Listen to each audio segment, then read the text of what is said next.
You land in the United States after a trip abroad. You've lived here for years. You have a job, a home, a family waiting for you. You walk up to the CBP officer, hand over your green card, and instead of a quick nod and a stamp, you're told to step to the side. You're being sent to secondary inspection. In 2026, this is not a rare story anymore. Immigration attorneys across the country are flooded with calls from green card holders who had exactly that experience. People with no criminal record, no long absences, no obvious red flags. Yet they sat in a CBP holding room for hours, being asked questions about their taxes, their bank accounts, their social media, and their entire life. What changed? 3 things. 3 very specific, very real new CBP checks that went into effect in 2026. If you are a green card holder and you travel internationally, you need to know exactly what these are before you book that next flight, because what you don't know at that inspection booth can cost you everything. Let's start with the environment, because what green card holders are walking into in 2026 is fundamentally different from 2 or 3 years ago. Under Presidential Proclamation 10998, which took effect January 1, 2026, the United States expanded its travel ban to cover nationals from 39 countries. Now, this is critical. Green card holders are technically exempt from that travel ban. Your green card is not canceled by this proclamation. But being exempt from the travel ban does not mean you are exempt from scrutiny. What this proclamation did was supercharge enforcement at every single port of entry. CBP officers are now operating under heightened vetting mandates, and those mandates apply to every non-citizen returning to the United States, including lawful permanent residents. Secondary inspections for green card holders are significantly more common than they were 2 or 3 years ago. More questioning, longer waits, more document demands, more pressure. And most green card holders have no idea what is actually being checked when they walk up to that booth. So here are the 3 checks. One by one. The first is the mandatory biometric scan. On December 26, 2025, a new federal rule went into effect. The Department of Homeland Security finalized what is called the final rule on the collection of biometric data from aliens upon entry to and departure from the United States. What this rule does is mandate biometric data collection, your photograph, fingerprints, and potentially iris scans, at every single port of entry across the United States. Airports, land crossings, seaports, all of them. Previously, these checks were limited pilot programs at a handful of airports. Many travelers never encountered them. Exemptions existed for Canadian visitors, children under 14, adults over 79.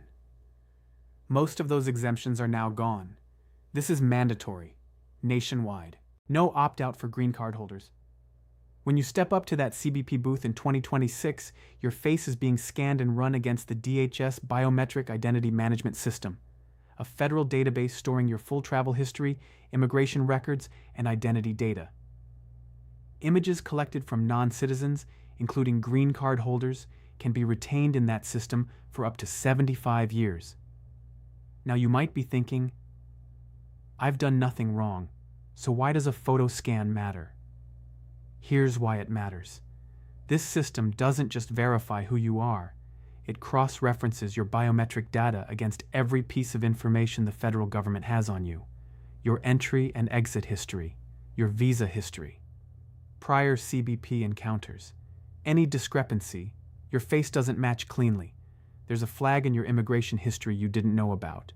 Your travel dates don't align with what's in the system. That biometric scan can trigger secondary inspection before you even open your mouth.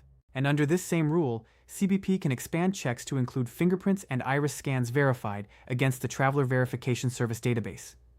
The bottom line, in 2026, your full immigration record is being pulled the moment you step up to that booth. Make sure your green card is current. Make sure there are no outstanding flags in your immigration file. If you've had a name change, an address change, conditional residency, or any prior immigration application, consult an immigration attorney before your next trip. What shows up in that system at the airport is not something you can explain away quickly. The second check is the one causing the most green card problems in 2026, the Travel History and Residency Abandonment Assessment. CBP has always had the authority to question green card holders about their residency. What is new in 2026 is how aggressively this authority is being applied. Here is how it works. Under the Immigration and Nationality Act, Section 101A, 13C, if a CBP officer determines you have abandoned your permanent residency, meaning the United States is no longer your primary home, you can be classified as an arriving alien instead of a returning resident. That distinction is enormous. As a returning resident, you have strong legal protections. CBP must admit you. As an arriving alien, even as a green card holder, you are subject to the full grounds of inadmissibility. CBP can initiate removal proceedings against you at the airport. In 2026, that threshold is being enforced more aggressively than at any point in recent memory. Here is how the time thresholds actually break down. Under 6 months, generally safe.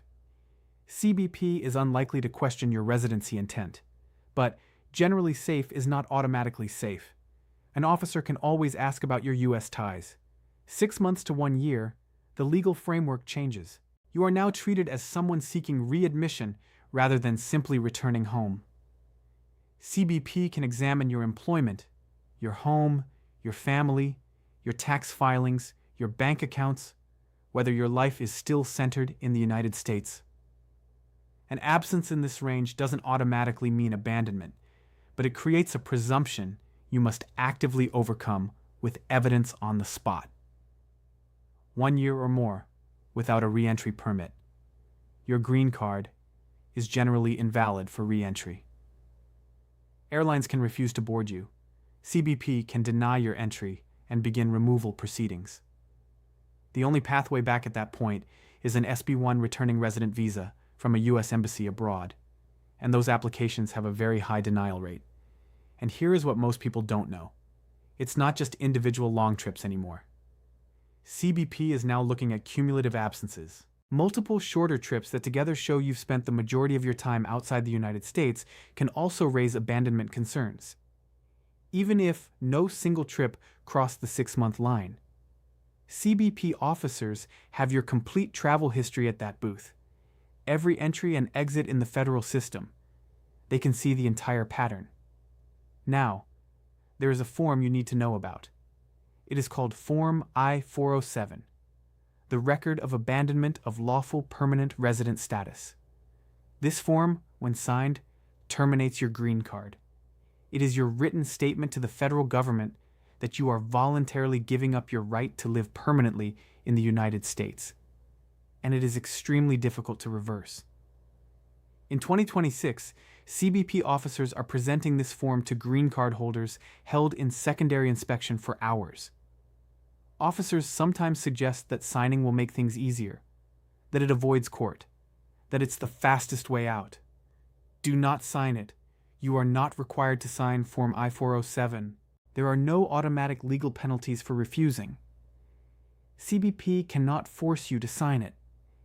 If you refuse, what they must do is issue you a notice to appear for immigration court, where an actual judge reviews the evidence. Under U.S. law, the government must prove abandonment by clear, unequivocal, and convincing evidence before a court. CBP cannot make that finding at the airport. Only an immigration judge can revoke your permanent resident status.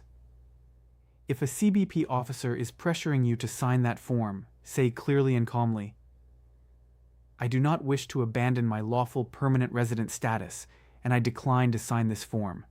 I would like to speak with my attorney." Then stop talking. Ask for a receipt for any documents they take. If they take your green card, ask them to stamp your passport. That stamp is temporary proof of your LPR status. To protect yourself before you travel, carry your U.S. tax returns, recent bank statements, employment verification, and your lease or mortgage showing your U.S. address. For any trip over 6 months, carry documentation explaining why you were gone that long. And if you're planning a trip approaching 6 months, apply for a re-entry permit, Form I-131, before you leave. It must be filed while you are physically in the United States. The third check is electronic device search and social media scrutiny. This is real, this is documented, and it is affecting green card holders at airports right now. Under current CBP policy, all international travelers, including green card holders, are subject to inspection of their belongings at ports of entry. CBP treats your phone, laptop, and tablet as part of those belongings. For a basic search, manually scrolling through your messages, photos, and apps, no warrant is required, no specific suspicion is required. For an advanced forensic search, copying or analyzing large amounts of data, CBP policy requires reasonable suspicion or a national security concern. But what meets that standard is decided by the officer in front of you. In secondary inspection in 2026, immigration law firms are documenting cases where phones were held by CBP and returned days later. Contents of those devices, messaging apps, social media posts, contact lists, photos, became the basis of additional questioning about the traveler's ties, affiliations, and intent. On top of that, DHS and CBP are actively advancing proposals to formally build social media screening into the vetting process.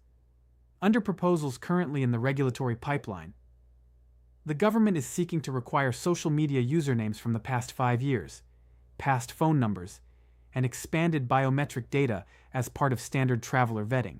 These are still moving through rulemaking. But in practice, CBP officers are already reviewing social media activity during secondary inspections right now. If CBP takes your device, ask for a receipt.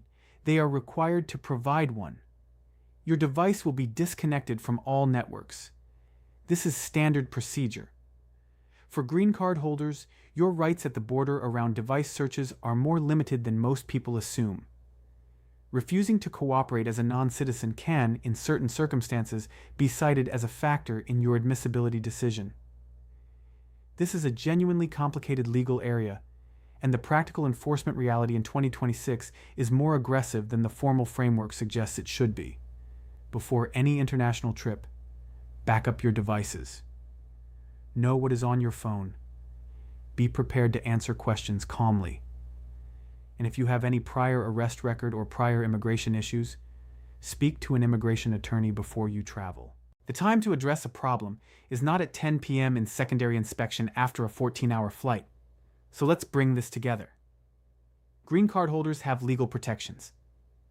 Permanent residency is a serious legal status. CBP officers cannot unilaterally strip you of your green card at the airport. Only an immigration judge can do that. But the enforcement environment in 2026 has shifted.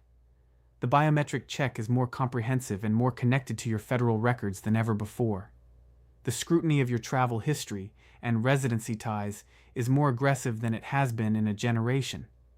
And device searches in secondary inspection are documented and increasing. Keep your individual trips under 6 months whenever possible. Track your cumulative time outside the U.S. Carry your documentation. Back up your devices. Know what Form I-407 is and do not sign it without speaking to an attorney. And if you have any prior immigration issue, any extended absence history, or any factor that could attract additional scrutiny, consult an immigration attorney before your next international trip. Not after something goes wrong. Before. The green card is one of the most valuable legal documents in the world. It represents the right to build a permanent life in the United States. Protecting that right in 2026 means understanding what is actually happening at those airports. The biometric system is operational. The travel history scrutiny is intensified. The device searches are happening. But you are not powerless. You have rights. You have legal protections. And now you have this information. Share this video with any green card holder in your family or your community who travels internationally. This could change the outcome of their next re-entry.